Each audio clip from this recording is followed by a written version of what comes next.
बस बाबा बस. नाही नाही, मला वाटतं आता मी निघावं. अरे बाबा इतका लांबून आलायस, थोडा वेळ बसलास तर चालणार नाही का?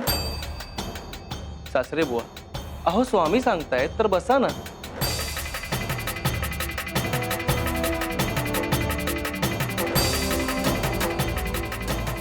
सुंदरे, गया आतमध्ये एक कलश ठेवलेत पाण्याने भरलेले, ते घेऊन या.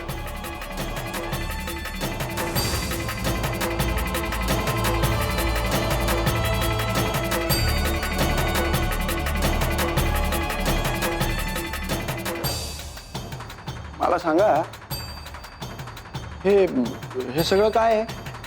कळेल. गंगा, यमुना, नर्मदा आणि गोदावरी या नद्यांचं जल एकेका कलशात, एक एक करून ते पाणी याच्यात ओत. सगळं एकत्र? हो.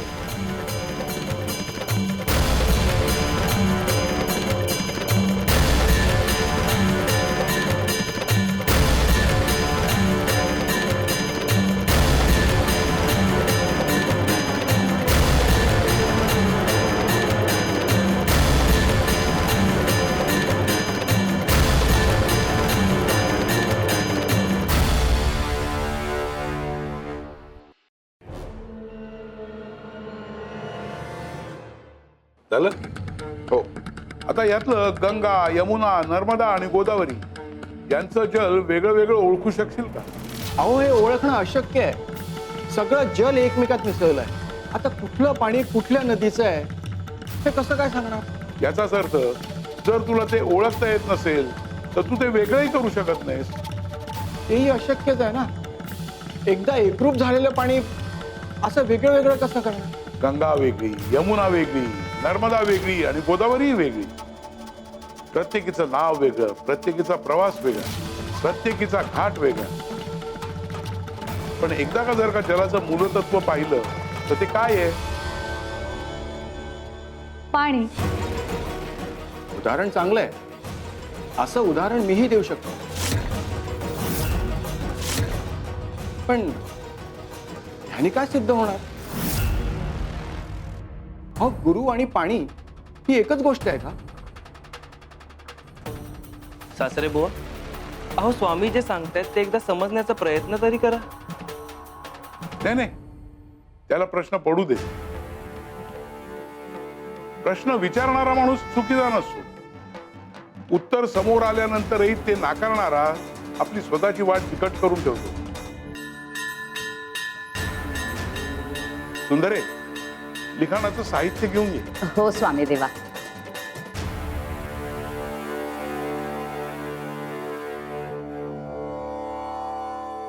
हे घ्या स्वामी देवा.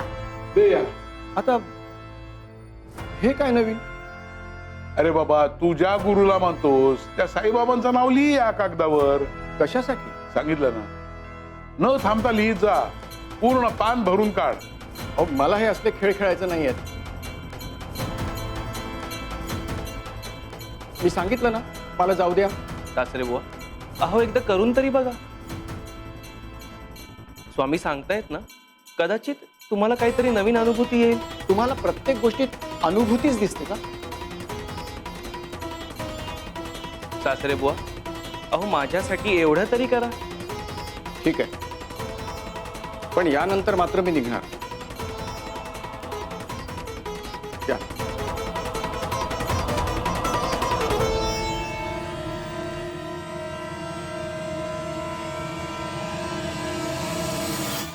काकू,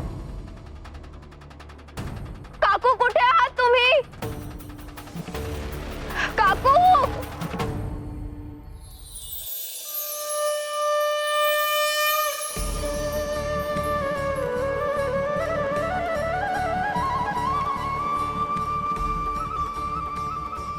हा बासरीचा आवाज, या जंगलात हा दिव्य प्रकाश, हे सगळं काय घडतंय स्वामी? तुम्ही मला कुठे नेत आहात?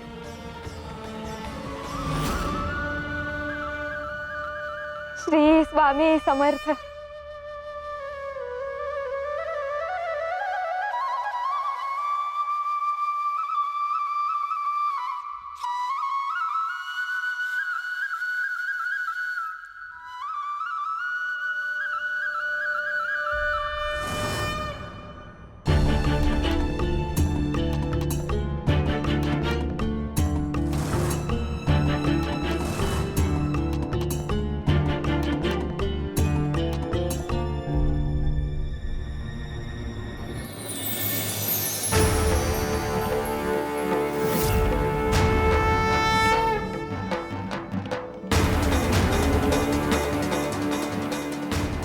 हाच झाला बहुतेक.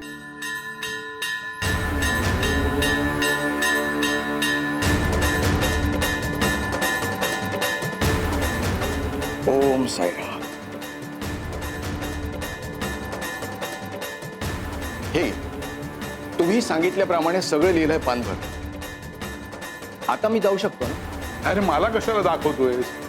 तूच बघ ना, तू काय लिहिलंयस ते. काय लिहिलं म्हणजे? अहो तुम्ही सांगितल्याप्रमाणे साईबाबांचंच नाव लिहिलंय. ओम साईराम. आणखीन काय लिहिणार? ओम श्री स्वामी सम.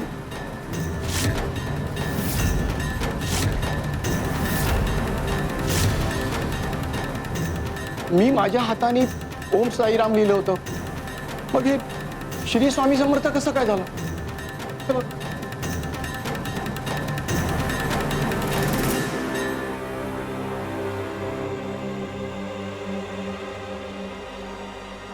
बाळा, नाव वेगळं, रूप वेगळं, काळ वेगळा आणि स्थानही वेगळं. पण भक्ताला अंधारातून प्रकाशाकडे नेणारं गुरुतत्व मात्र एक आहे. तू साई म्हणतोस, कोणी दत्त म्हणतं, तो कोणी आणखीन काही नावाने हाक मारतं. पण अरे, नावामुळे गुरुतत्व वेगळं होत नाही. तसं नदीचं नाव बदललं म्हणून पाणी बदललं असं होत नाही.